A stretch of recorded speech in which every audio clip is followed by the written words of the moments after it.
Jeff? Is that you, Slinger? I see you sneaking up on me. What's up, brother? What's up, everyone else? Vaporist Thompson here. This week's vaping video I entitled The Evolutionary Path of Vapor, Part 2. If you haven't seen Part 1, I'll post the link below.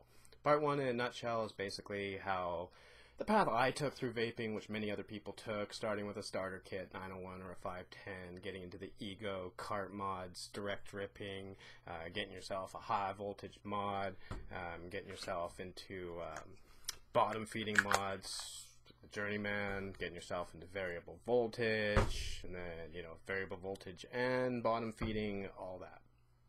Then, as my viewers that watch my live show may know, I started using my ego again, because they came out with a couple advancements in the ego. For one, the USB pass-through, which I felt was very convenient for my lifestyle. Then they came out with the Ego XL low-res atomizer, which just a few weeks ago was like the ultimate hit I ever got off an e-cig. And that was, my next step.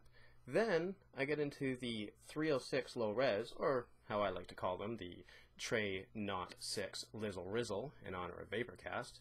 And the 306 low res on a Ego battery, this thing kicks like a mule.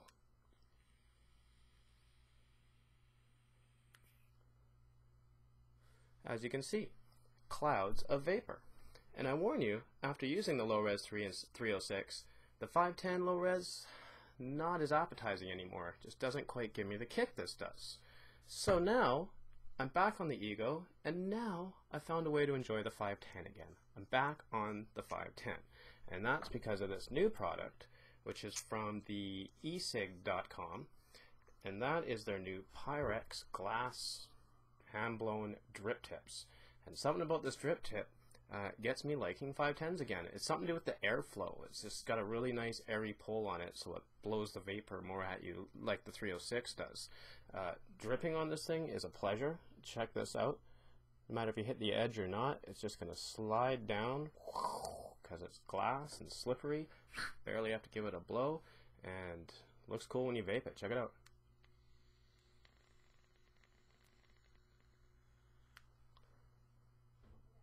You can actually see the vapor coming through the tip. Very cool. They're about 15 bucks at the e-cig.com. Different styles, different colors.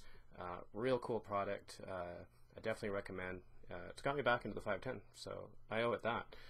Anyways, that caps my current installment in the evolutionary path of a vapor for now. But who knows? There's mods coming out with LCD screens on them. Who knows? MP3 players, MP4 players. Oh, sky's the limit. Me personally, working on some new mod technology too, but we'll leave it at that. Thanks for joining me, Vaporist Thompson, having a Canadian beer, having a Canadian vape, having a good old time. Just reminding you, new glass Pyrex drip tips. They will get you there.